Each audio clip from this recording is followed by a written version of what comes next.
Hi, folks. We are just giving a few seconds here at the top for Zoom to let everybody in before we get started.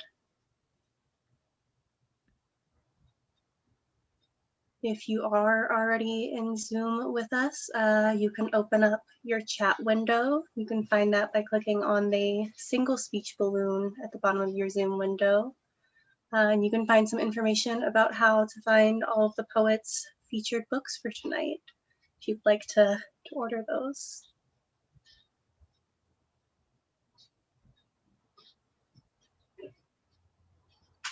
All right, good evening and welcome to tonight's live online author event with Greenlight Bookstore.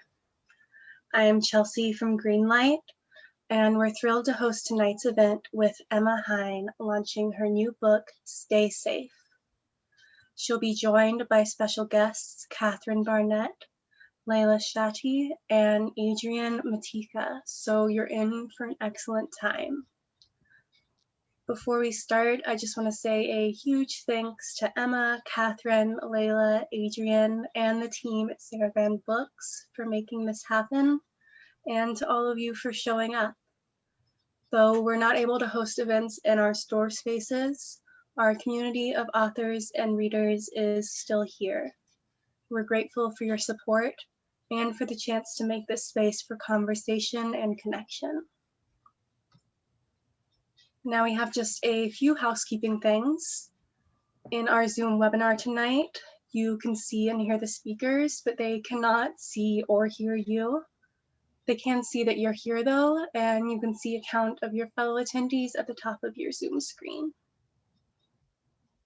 There are a couple of different ways you can interact with the authors and with each other throughout tonight's event, which we highly encourage.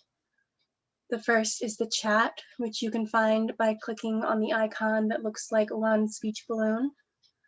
You're welcome to post your comments and thoughts in the chat.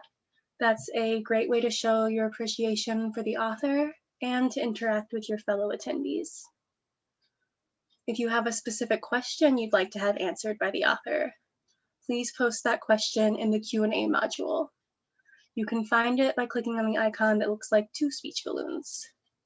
We'll be pulling questions only from the Q&A, so feel free to type questions in there throughout the event, as we'll be pulling from there a couple different times throughout the hour. We are recording tonight's event, so look for video or audio versions on our social channels later on. And importantly, tonight's featured book, Stay Safe, is available for sale from Greenlight Bookstore. You can shop in person in our bookstore locations, noon to 7 p.m. every day of the week, and you can purchase Emma's book and many others on site. Or order online at greenlightbookstore.com for a quick pickup at the store or for shipping anywhere in the US. You can find that buy link in the chat. If you care about supporting the careers of authors and the ongoing existence of independent bookstores, buying tonight's featured book is a great way to show your support. Catherine, Leila, and Adrian are going to open the event with readings, and then Emma will read from her book, with some interludes for conversation with each other and with all of you. Emma, please take it away. Hi, I just wanted to take a minute and thank you all for coming. I know there are a lot of people out there that I love dearly, and I know there are people out there that I haven't met before, so thank you so much for coming. And thank you to Catherine, Adrian, and Leila, and to Greenlight Bookstore, which is a favorite bookstore of mine, so this is a real honor. And finally, just to the team at Saraband Books, who is just incredible, and I'm so thankful for them. So I'll pass it back to you, Chelsea, to introduce Catherine, but I just wanted to say thank you. Thank you so much, Emma. Our first reader for the evening, Catherine Barnett, is the author of 3 poetry collections: Human Hours, 2018 Believer Book Award in Poetry; The Game of Boxes, James Laughlin Award of the Academy of American Poets; and Into Perfect Spheres, Such Holes Are Pierced. A Guggenheim Fellow, she is a member of the core faculty in the NYU MFA program in creative writing and a distinguished lecturer at Hunter College. She lives in New York City, where she also works as an independent editor. Catherine, please take it away. Hi, all of Emma's beloveds. I know we're so proud of her. Had the great fortune of being her teacher. We realized, I guess, 6.5 years ago, and it's just amazing what she's accomplished. And she was such a light in class. So she asked me to read, and I don't mind reading, but I thought I just couldn't bear not reading her work. So what I'm going to do is read 2 of my poems. And with each poem, I'm going to read a kind of sister poem from Emma that has some of the same concerns. So the first poem of mine is a poem called O Esperanza, and it's the link with Emma's poem is a kind of almost like pathological hope. So I'll read mine, and then I'll read Emma's, and then I'll read one more of mine and one of Emma's. This is from her book, Stay Safe, and it's a beautiful book. And I just feel very lucky to know her, as she's, well, she always was writing beautiful poems, but watching these poems shape into a beautiful collection. So this is O Esperanza. Turns out my inner clown is full of hope. She says she wants a gavel. She wants to stencil her name on a wooden gavel, Esperanza's gavel. Clowns are cliches, and they aren't afraid of cliches. Mine just sleeps when she's tired, but she can't shake the hopes. She's got a bad case of it, something congenital perhaps. Maybe it was sexually transmitted, something to do with oxytocin or contractions or nipple stimulation. Maybe that's it. A little goes a long way. Hope is also the name of a bakery in Queens. And there's a lake in Ohio called Hope Lake, where you can get nachos. I'm so stuffed with it, the comedians in the cellar never call on me, even when I'm sitting right there in the front row with a dumb look of hope on my face. Look at these books. Hope. Look at this face. Hope. When I was young, I studied with Richard Rorty. That was lucky. I stared out the window and could not understand a single word he said. He drew a long flat line after the C he gave me. The class was called Metaphysics and Epistemology. That's 11 syllables. That's hope, hope, hope, hope, hope, hope, hope, hope, hope, hope, hope. Just before he died, Rorty said his sense of the holy was bound up with the hope that someday our remote descendants will live in a global civilization in which love is pretty much the only law.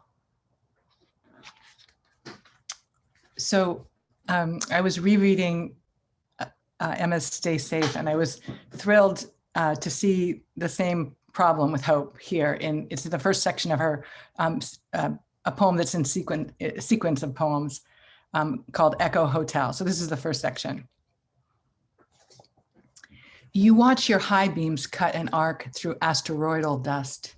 You eat a peach going dry at its pit.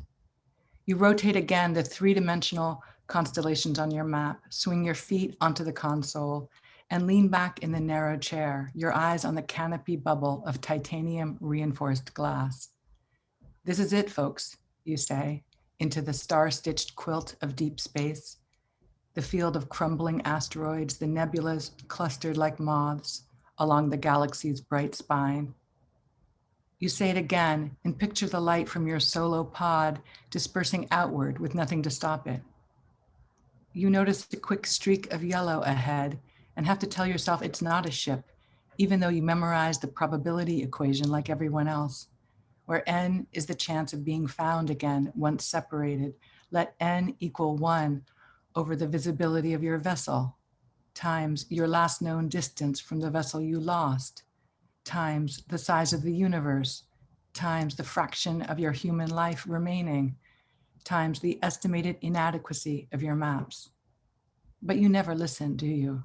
And that little button of hope springs up in your sternum, no matter how many times it's been pressed. I think that's so beautiful, that little button of hope. I'll read one more. So I'll read a poem of mine. When Emma was studying with me, the kind of umbrella concept we were thinking about in workshop was the tension between order and chaos, which if you saw my house here, you would understand why it was of interest to me, but it was a fascinating way to structure our class. So I'm going to read a poem that came out of my preoccupation with that, and then I'll read a poem of Emma's that I think also less directly, doesn't use the abstract terms, but it talks about the same things, the same tension. This is called The Sky Flashes.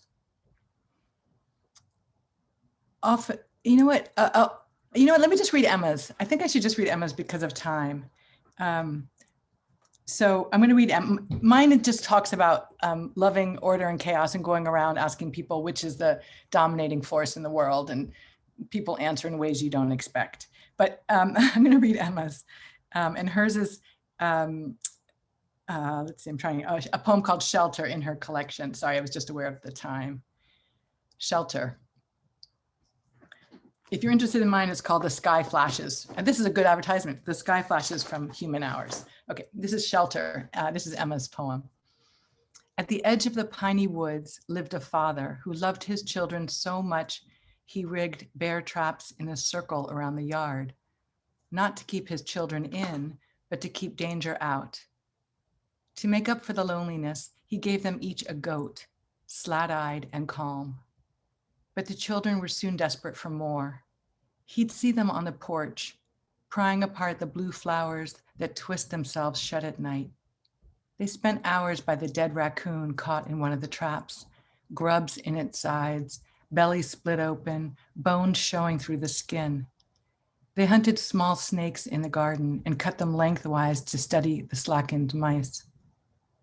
At night, the father could hear them talking about what death looked like.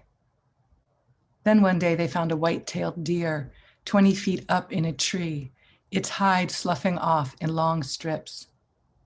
This was just beyond the yard. Nearby, they found blood in the dirt, a beaten patch of grass where something huge had slept, the prints of a big cat circling the traps. They decided on a plan. At sunset, they tied the oldest goat to a bush. They gave it a plate of berries. Then they sat on the porch and waited, flashlights dark in their shaking hands. From bed, their father heard the goat. Of course, he thought it was one of his children. He ran outside and saw everything, the pet tethered by the traps, the blankets on the porch. He checked on his children. They were in bed sleeping, fully clothed, so he went to the goat. It was terrified. He untied it, rubbed its forehead, walked it back to the barn. Later, the children woke and saw the goat was missing. They ran to their father and told him what they'd done. This time he could fix it. He led them to the barn, the goat alive in its stall. But that night, while they slept, he killed a chicken and strung it on a rope out in the woods.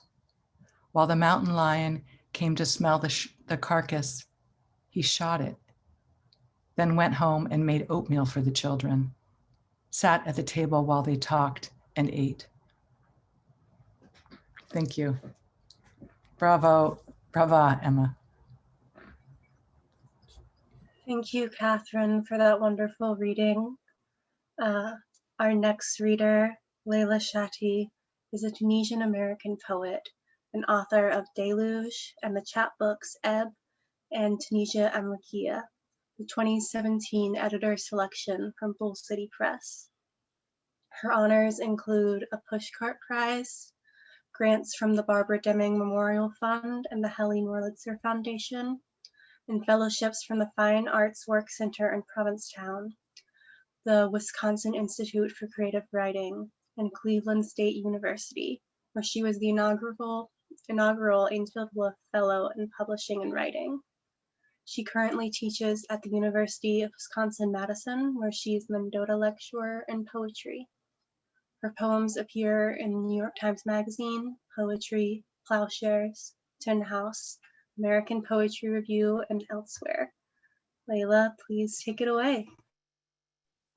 Thank you so much. And Thank you, Catherine. It's wonderful to hear you read. I'm a huge fan of your work, so I'm very excited to know that you and Emma are in the same universe. It's wonderful. Emma, I'm so excited to celebrate you. Emma is just, this pandemic year, I feel like I've been able to talk to Emma more than I had previously, and it has brought us together, being people with books that were coming out. And Emma, you were such a support, and your generosity toward other writers. I haven't seen really anything like that, and I'm just very grateful to be in community with you. Thank you so much for inviting me to be a part of your celebration. I'm so excited for you, and I'm excited to hear you read, so I'm going to hurry up and get out of the way. So I'm going to be reading from my book. I'm going to start out with, let me just set a little timer here to make sure I'm good on time. I'm going to start out with the first poem. In the first poem, there's an epigraph from when Mary is giving birth to Jesus in the Quran. And she says, "Oh, I wish I had died before this and was in oblivion, forgotten." Confession. Truth be told, I like Mary a little better when I imagine her like this, crouched and cursing, a boy god pushing on her cervix. I like remembering she had a cervix, her body ordinary and so like mine. Girl sweat lacing rivulets like veins in the sand, her small hands on her knees, not doves, but hands, gripping, a palm pressed to her spine, fronds whispering like voyeurs overhead. Oh, Mary, like a god, I too take pleasure in knowing you were not all holy, that ache could undo you like a knot. And suffering, I admire this girl who cared for a moment not about God or his plans, but her own distinct life. This fiercer Mary who disappear if it saved her, would howl to hell with salvation if it meant this pain. The blessed adolescent who squatted indignant in a desert, bearing his child like a secret she never wanted to hear.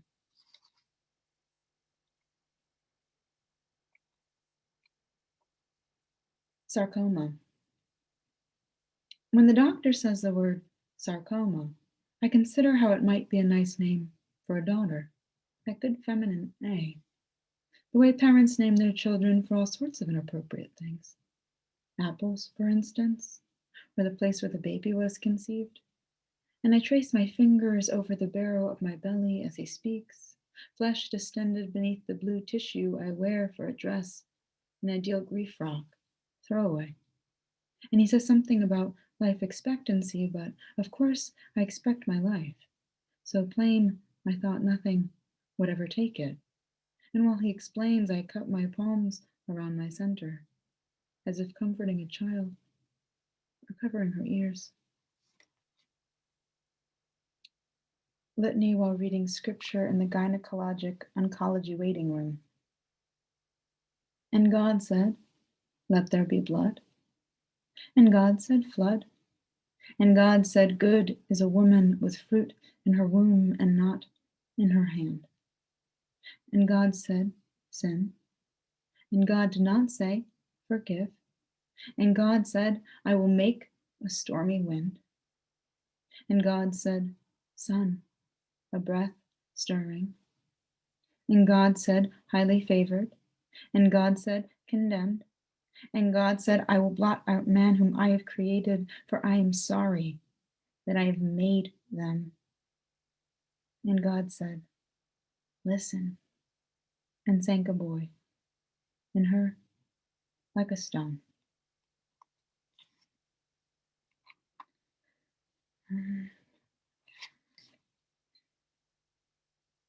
Angel. After a month of asking, suddenly a voice. It says you deserve that which has happened to you. It says, I see what you do with your long, terrene hands. Maundering through the banalities of my life, it follows, speaking, as if from a frosty bag of peas in the freezer aisle, speaking, while I am on my knees, scrubbing the bathroom floor, trying to love a man. Its speech is disquieting company, but company nonetheless. A TV left on and turned low. It desperately wants my attention, but is polite, which is its defining weakness. Sometimes I catch it stirring out of the corner of my eye, a glint at the end of my cat's whiskers, a spangle on the ceiling of indiscernible source. More often, though, it looks like me, only a little off, like my reflection in the pregnant belly of a spoon. In fact, when I speak to it, I use my own name. I'm not sure if it minds. It repeats instead its refrain. It says, God has plans for you. It says, I didn't say they were good.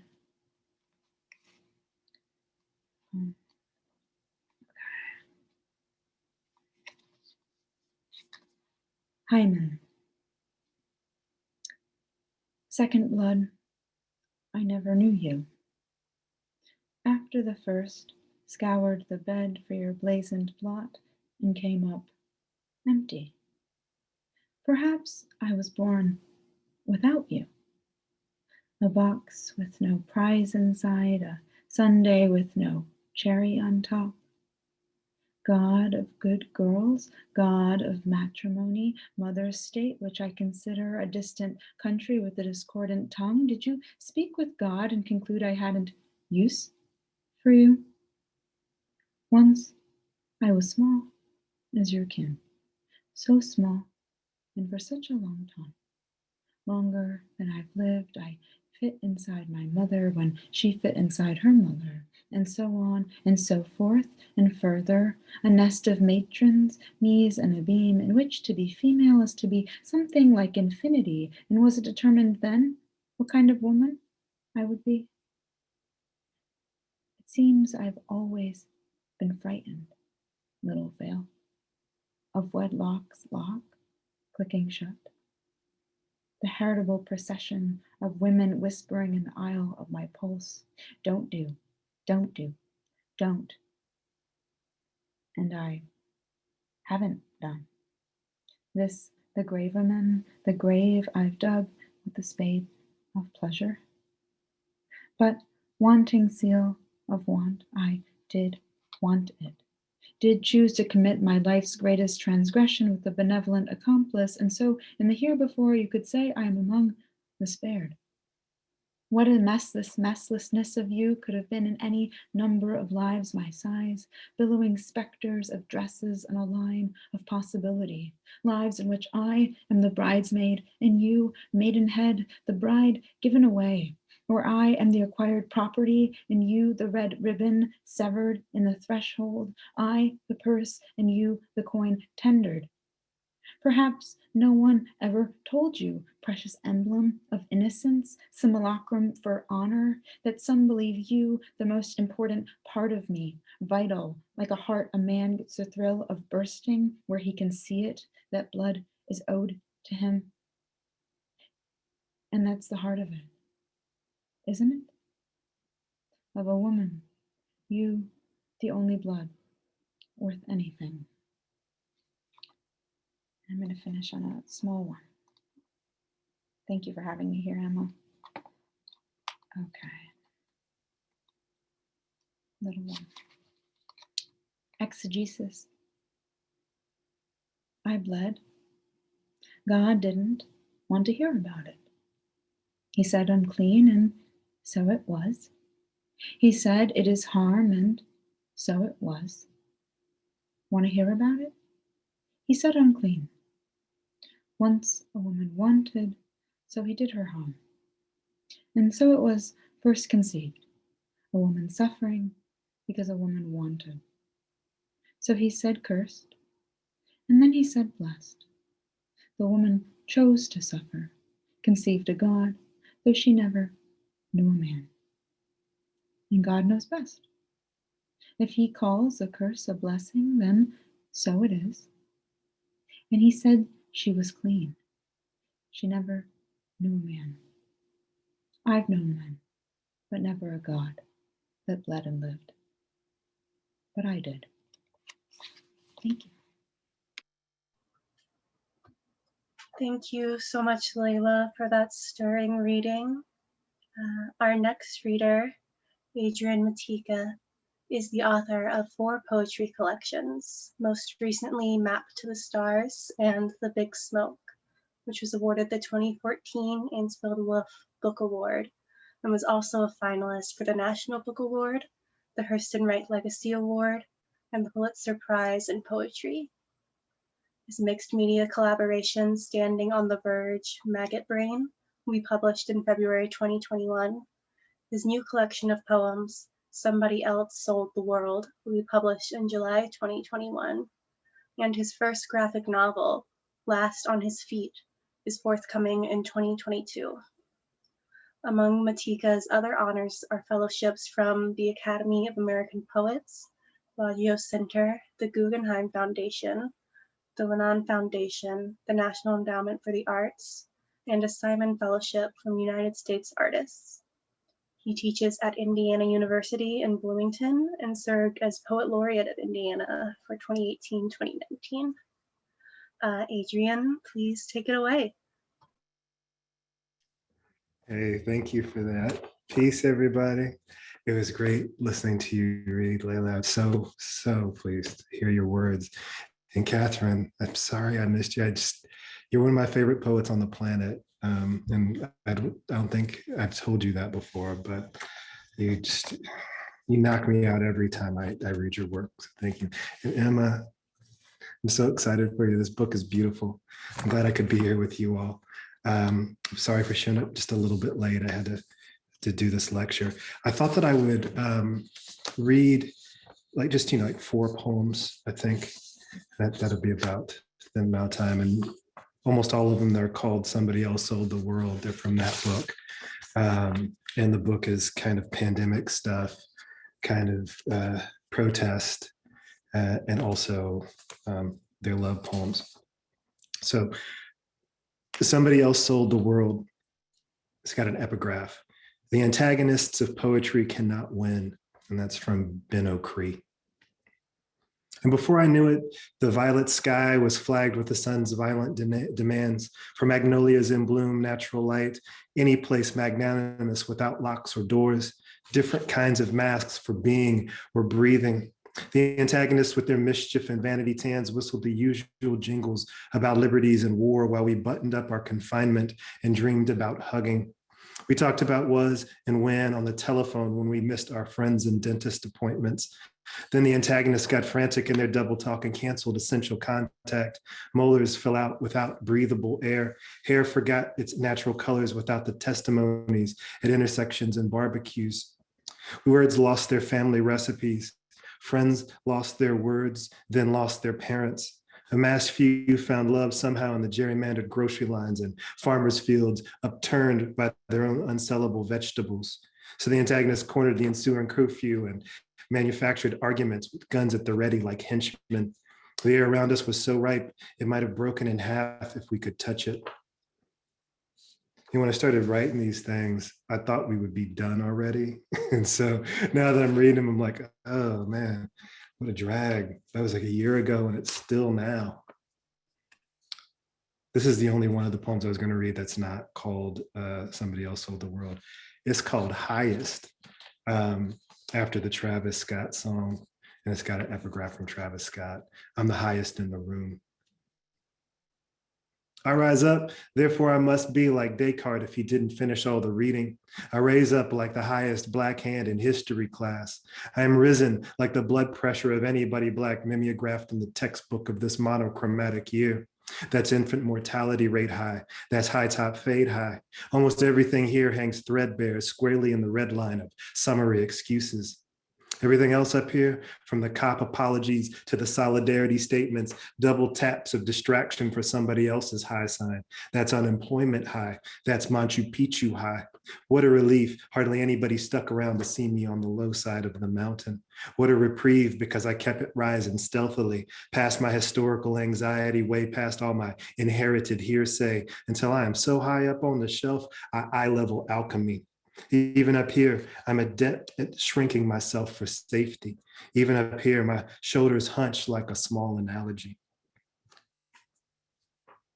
It's a good song. If you don't know Travis Scott, I'm not vouching for his entire catalog, but that one song reminds me a lot of Funkadelic. Somebody else sold the world. I don't know if I should, excuses. It's a really good deal, excuses. It's not mine even if I could, excuses. If I don't do it, someone else would, excuses. If I don't play along, I'll be, excuses. I'm committed to it now, see, excuses. Oh no, not me, excuses. Excuse me, I got to get back to you next Tuesday. You and I, let us go, you and I, excuses. Excuse me because I loved you too much. Excuse me because I swerved too much. Well, what had happened after it was excuses. Well, I planned to catch a bus after it, excuses. It was dark and he was dark, recuse me. There was no one else to help me, excuses. I was worried about my safety, excuses. What about me, excuses? Excuse me, what about me? And then this is the last one that I was going to read so we can celebrate, say safe properly. I mentioned the movie Poltergeist. And so for people of a certain age, if you weren't terrified by that, I don't know what to tell you. Somebody else sold the world.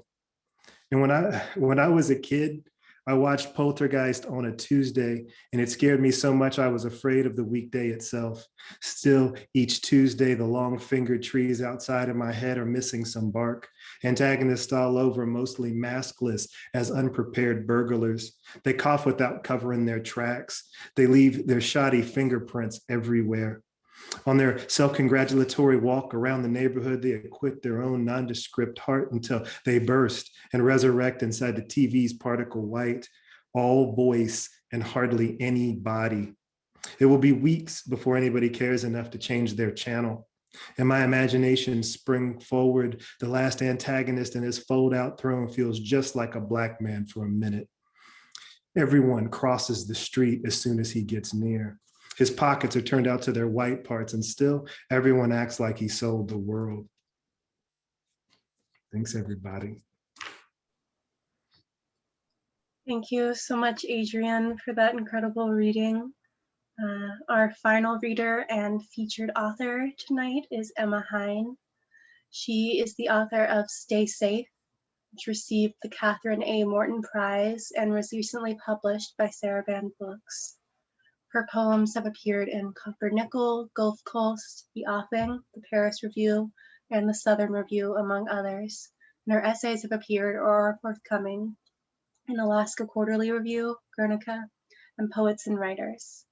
Originally from Austin, Texas, she received an MFA from New York University and currently serves as the communications manager at the Community of Literary Magazines and Presses. Stay Safe is delicate and extraordinary, a powerful debut. Centered on three sisters and their imaginative fear of grief, the voices in these poems is the perfect mix of grief and imagination, quiet and explosion. Emma, congratulations on tonight's launch, and please take it away. Thank you so much, Chelsea, and thank you so much to my fellow readers. This is basically, I just invited the people I wanted to hear read, and it means so much to me to have you three with me tonight, so thank you. I thought I would start by just reading the first poem in Stay Safe, which I've never actually read at a reading before, so I thought it would be a fun place to start. And it's called Don't You See? Sometimes when I tell it, they fall, and their parents find them twitching like wrens on the flagstones, grieving over wings that didn't work. Oh well. In other versions, the children do better and rise with the boy above town, still dressed for sleep, while their shadows dive across the roofs below. Ooh, a car is going past, sorry.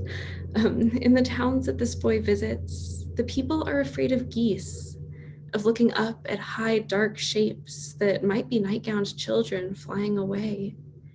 In some towns, the boy is not even a boy at all, but a goose in search of a flock.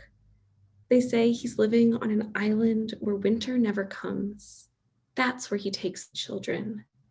They nest in the dunes and are only afraid of the ticking sound of the clock, which the boy says was swallowed long ago by a creature that swam up from the depths. Back home, their parents would point at the moon and say that everyone falls asleep under the same sky. On the island, they learned that everyone stays awake to the same clock. Don't you see? The clock says to the children. You could stay in this place forever. Don't you see? The clocks say to their families. This is the beginning of a very long time. So the next poem, I'm just going to read the poem after this in this book. And it's a short poem about young womanhood and bodies and risk. And I wanted to bring it into the room partially in conversation with Leila's work. Thank you again, Leila, for reading me. It's called Young Relics. They broke into houses, my sisters, the empty ones just built where nobody had yet tried to sleep. Little mounds of sawdust still in the corners, no floorboards loose. I imagine them there the way I've seen them be with horses, hands gentle on the walls. After all, a house must learn to hold a family with all its quivering systems of energy and grief. I once saw Sierra with a colt that wasn't ready to be ridden. She stood in the stall and talked until his heart rate slowed. All through our neighborhood, new houses were dark and panicking. Enter sisters, bringing comfort where it wasn't supposed to be. No key for entry, no light allowed, just a ritual gift for the rooms alone to remember. Hands on their painted flanks, voices in the eaves. This next one's called A Circling. Impossible to think of Frank and not think shark. His bathrobe flopped open once, and there it was, bite of thigh missing, skin like a spider tried to stop the whole web. I never looked at him directly again. My mother fixed him lunch while I stared anywhere but the carved space that was the scar, that was Frank. He was my great uncle. In the family story, his father tells him not to take a swim. The shark net is down. Everyone knows not to swim without the net. He dives from the cliff. From the air, a fin, his flesh unlaces, teeth embed in his bone. The time he died, I'd memorized his shape in the recliner, the pattern of beer bottles across his floor, mapping his aftermath like a frontier. The shark hovers inches above its own shadow. Frank pulls off his clothes in the sun. I wanted to read that one because central to this whole book are fake stories and kind of how we inherit and internalize them. And a lot of beloved family members are here tonight, and there are others who I wish could be here. So I thought I would just bring a kind of favorite family story into the room. And some other people who are here tonight, thank you, that it's really meaningful to me are teachers. And Catherine, as she mentioned, was my MFA thesis advisor and just an incredible teacher. And I'm so thankful for her work and for the influence she had on this book. And I just want to say how meaningful it is to have Catherine here and to know that I have, you know, a beloved high school English teacher in the room and other people who have handed me books throughout my life. So I just wanted to thank teachers. The next poem I'm going to read is, if I can find it, called Cassandra. It's time to leave again.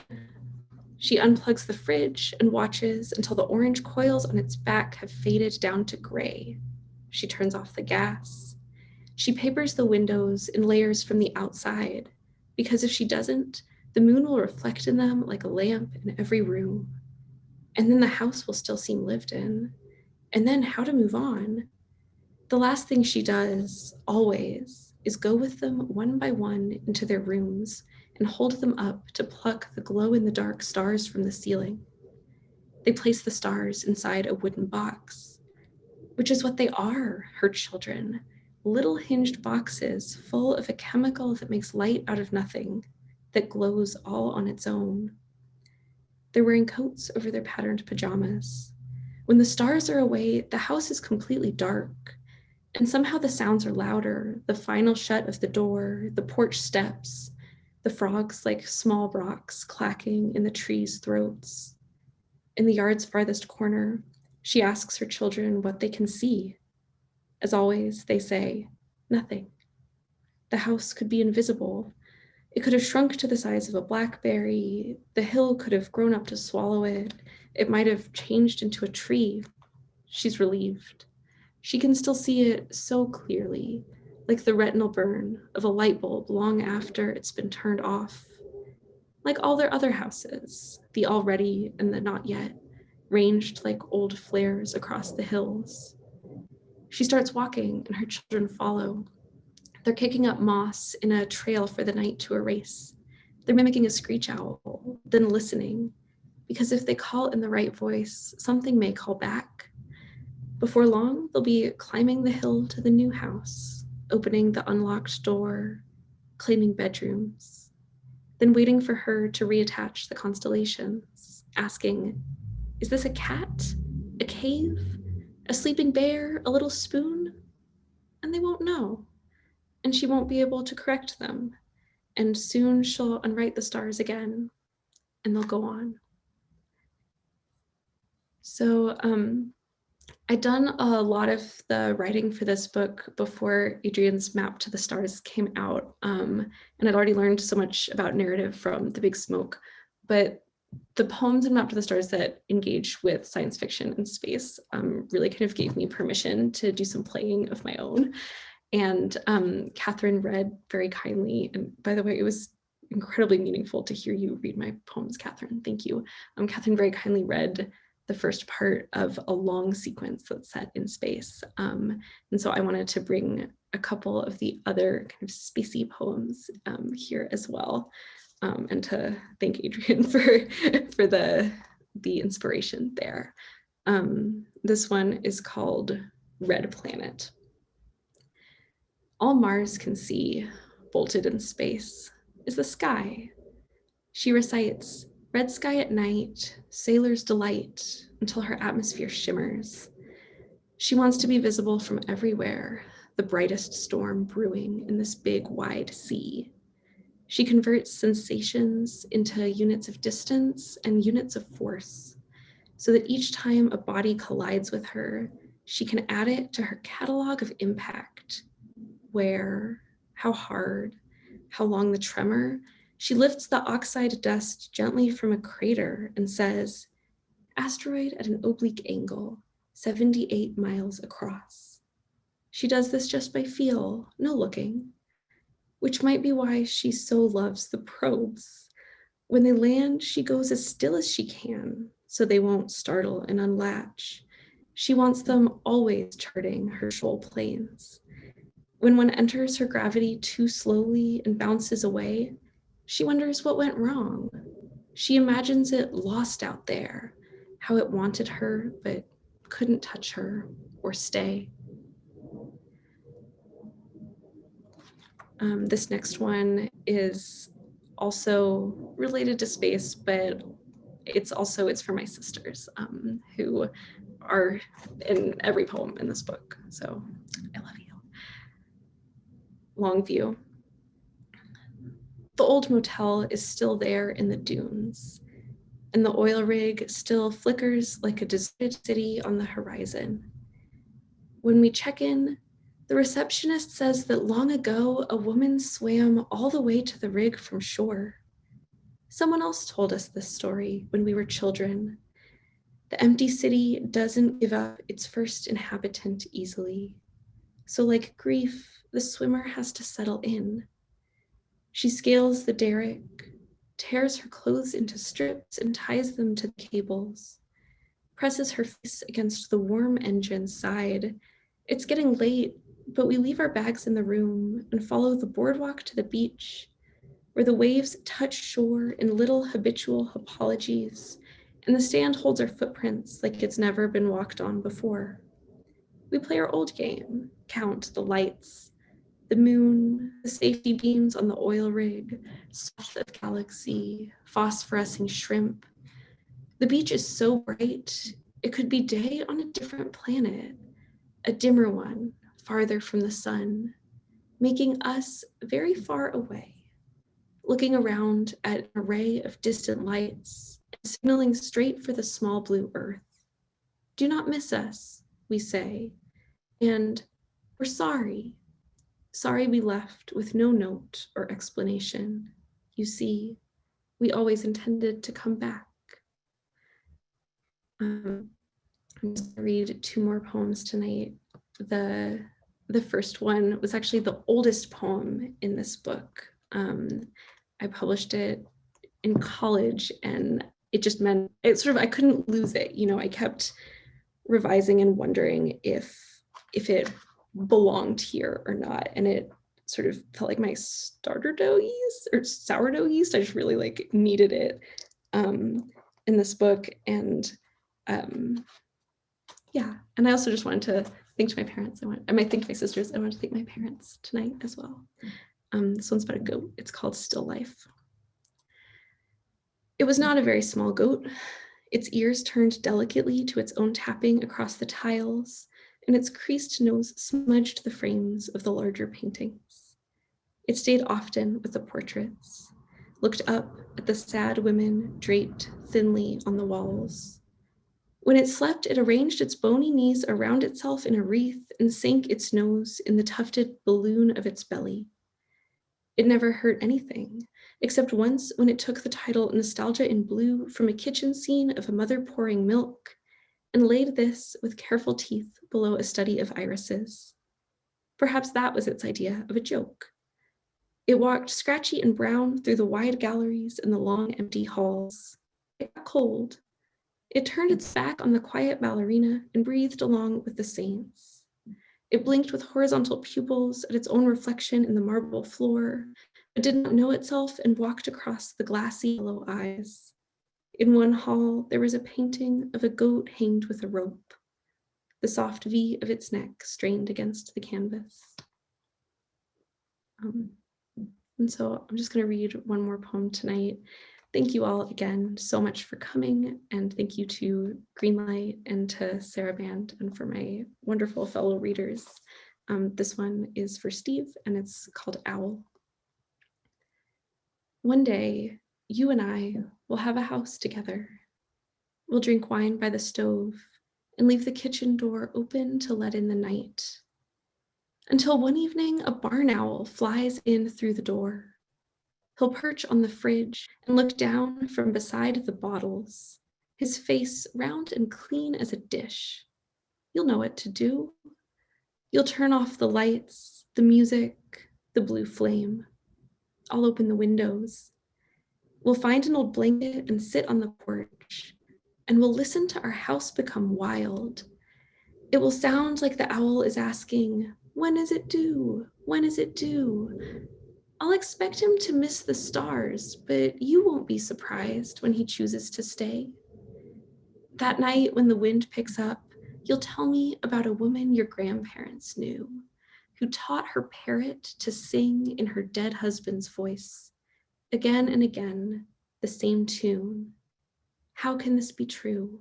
How can this be true? Thank you.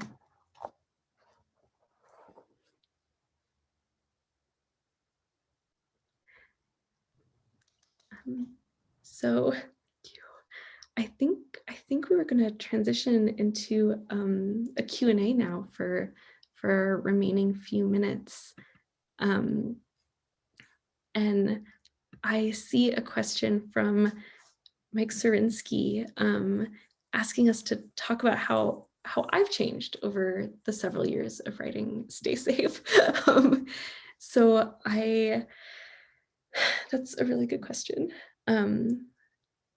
I think actually I want to talk a little bit about what Catherine said about order and chaos, because that is one of the best pieces of advice I've gotten about writing and about life as well. I think when I came to writing this book, I felt like each poem needed to be a controlled little box.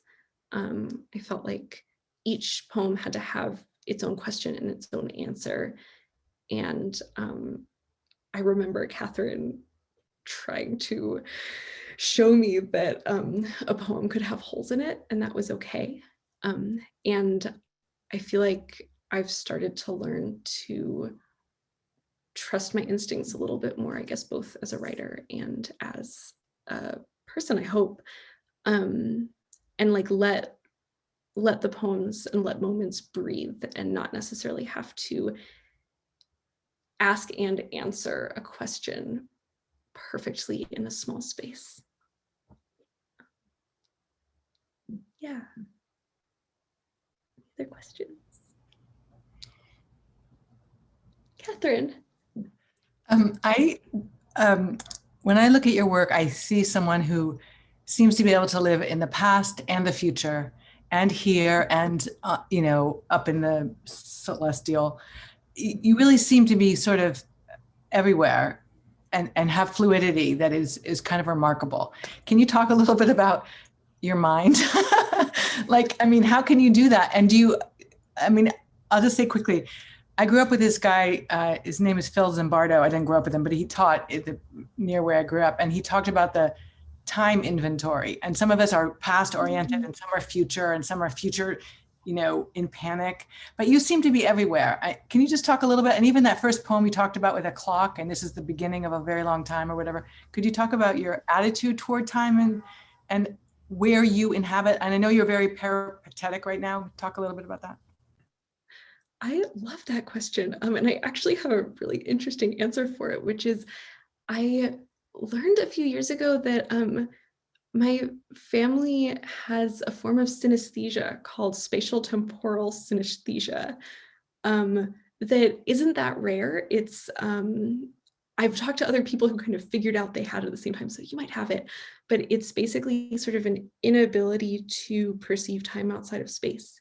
And like I see the year kind of as a wheel around me. And my grandfather saw it as this like kind of funny like squiggle.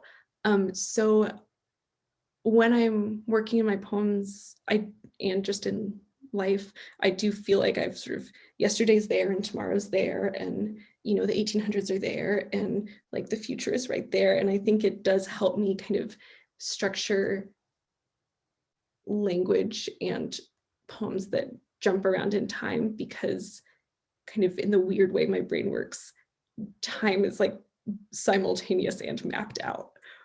So I guess I have my mom to thank for that. Thank you. That is so, it's really so incredible to encounter it in a poem, and then to think that actually a person walked through the world like that is amazing. Thank you. Oh, thank you. I love that question. And I see a question from Cassandra asking about families and intergalactic space travel, and saying that she saw that I was writing something new about this. Thank you for asking, Cassandra. Or is it Cassandra? My apologies if I got that wrong. I am in this strange pandemic year. I've actually had trouble writing poetry, and I've spent much of my time kind of sitting in narrative. And so I've been working on a novel that is set in the same world as the poem Catherine read. And it's been a lot of fun. I am in my second draft of it. It's also about sisters. It's also about time and family stories. I think I'm just working through the same obsessions in a different place.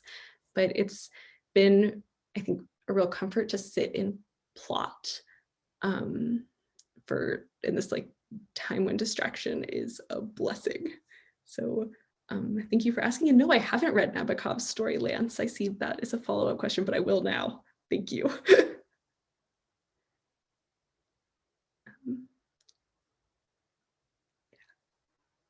Any other questions? Oh, Rachel asks, she says, my poems talk about the idea of home and beauty and family and calm, and asking if my perspective on home has changed at all. Thank you, Rachel. Rachel's the best. That's a great question. My parents are actually in the process of moving out of the childhood home that they moved into before I was born. And so I feel like this has been a strange year around home. It's been strange to see the place that many of these poems are somehow kind of obsessively and recursively set. getting emptied out.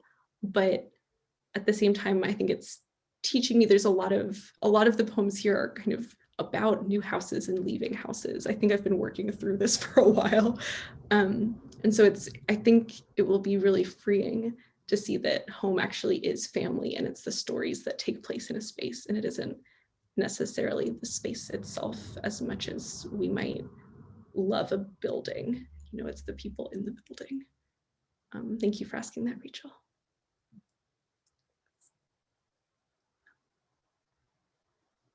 Yeah. Well, it looks like we don't have any other questions, and I see that we're coming up on the end of the hour.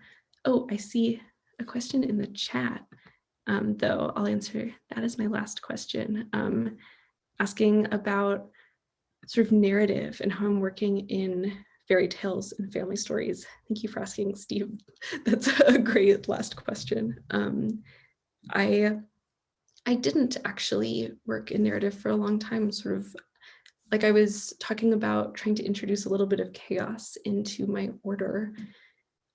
I found that exploring stories that could continue rather than kind of locking myself into like a metaphysical little box of a poem gave me a lot of opportunities. And then I started reading Bridget Begin Kelly, who is incredible if you haven't read her. And I think I started really sitting in narrative and sitting in storytelling, and I started reading along those lines as well. I sat with Tracy K. Smith, Life on Mars, for a long time, and the way she kind of returns to different ideas and different stories about space. So narrative has been new, and it really helped me kind of move into chaos in an orderly way, one might say. So yeah.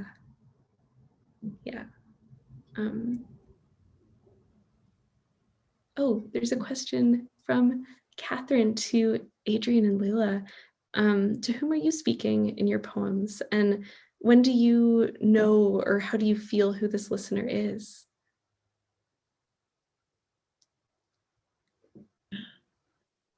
Do you want to go, Adrian? No. I was going to say, you should. I was going to pass that to you. In this particular book, often I was speaking to God or something like God, or Mary. I think that it would be sort of like the divine, and that would shift between God and Mary. I wrote my book when it started in the middle of my illness, and so those poems I didn't conceive of as being a project. So they were like trying to understand what was going on with me, and were like beseeching, I guess, or something. It felt like I was really speaking to God and trying to figure that out. And so for that book, that feels very intimate for me, because it did feel like praying or like something very spiritual for me. But recently, now, that's a great question. I don't know, because now, not that God is done with me, or I don't know, but I'm less addressing in that direction at the moment. I think a lot of my poems right now, I'm talking to myself. I kind of went through a period of silence, and I think the way out of the silence was I need to stop listening to other voices. I think I was afraid of the world, so I needed to sort of go in. And so I think right now I'm kind of interested in talking in here, I guess. Maybe the next ones will be out in the world. I'm not sure. Right now it's very insular, I think.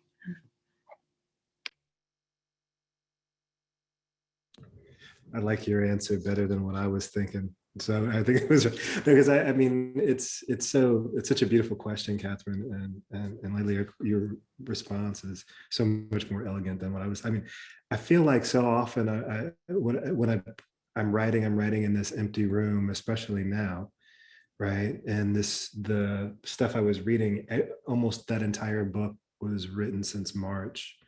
And so like, sort of literally and figuratively was written in an empty room. Maybe my partner was in here sometimes, maybe the cats were here or something, but, so when I was trying to think of who it was written to, I think the title came from a David Bowie song, this song, The Man Who Sold the World. So maybe it's to David Bowie, You know, maybe I've got the album sitting on my shelf where I write. So maybe that's it. I've been thinking about this man whose music I followed almost my entire life. You know, it was somebody who's a totem the entire time. So maybe it's to David Bowie, wherever he is, and to people who know what I'm talking about with that song. And hopefully that's enough. You know, that's what I was thinking about, Catherine, when you said that. I was like, wow, that's a good question, because we do always write to ourselves on some level, you know, because we hear it before anybody else does. And most of the time that's plenty. But maybe, you know, thinking about, I don't know, my neighbor, maybe I should think about them more often when I'm writing my poems than I do. What about you, Catherine? You can't ask that question and then not answer it. That's unfair. Oh, I'm having a problem. That I asked it because I don't know who to speak to right now. My last book spoke as if I trusted the world, which I don't really. And my first book was very private. And Leila, I love what you said about that sort of, I don't have a divine, but I loved that. I felt that in those poems. It was so beautiful. And rereading Emma's, I was aware that she has a beautiful storyteller's voice. And it's like she can take that space to tell a story. It is private, but it's not only private. There's because of that narrative and because of that Bridget, Piggy, and Kelly kind of space. So I was just struck by that. I was looking for intersections between us, you know, so when I was reading your work. And I noticed you had a different kind of speaker and that I admired. So I'm just looking for a speaker. I've been going outside in the freezing cold every single day. I have a heated vest, heated insoles, and a heated seat. And I'm like the only person out there. It might be like 18 degrees, 12 degrees wind chill, and I'm sitting there, but I still can't find anyone to write to. I guess because the streets are empty. All right, that's enough. Thank you, Emma. That was so beautiful. Emma, tell us who you're writing to, and then we'll talk about. I love the question and don't know if I have an answer for it. I think I like the thought of writing not, I guess, sort of for a record or for an invisible other, just in the sense that these are stories, fictional or non, that I felt a deep need to tell it in a specific way, and love the thought of there being someone else kind of on the other end of the line. But I think it was a little echoey and a little recursive, and like you, I think that I'm really excited to start writing poems again. It's been a longer hiatus than I intended, but I think I need to find my listener. So I love the thought of that as a project going into my next poems, because I don't know who my listener is. So thank you. I'm a listener. I'm excited for the next poems. Thank you. Thank you. Thank you so much, Emma, Catherine, Leila, and Adrian, for these lovely readings and your lovely, thoughtful thoughts afterwards. A reminder to everyone here tonight, first of all, thank you all for showing up. If you missed any part of tonight's event, or if you just want to indulge in a rewatch, a reminder that it has been recorded. It'll be on our YouTube channel, Greenlight Bookstore, within the next couple of days, so keep an eye out there and on our social channels. And you can purchase Stay Safe and all of the other poets' books at Greenlight Bookstore, either in store. If you're here in Brooklyn, we're open noon to 7 daily, or you can shop at greenlightbookstore.com 24/7 for curbside pickup or for shipping anywhere within the US. Thank you so much again, everyone, for this wonderful, indulgent evening, and have a wonderful rest of your night. Bye.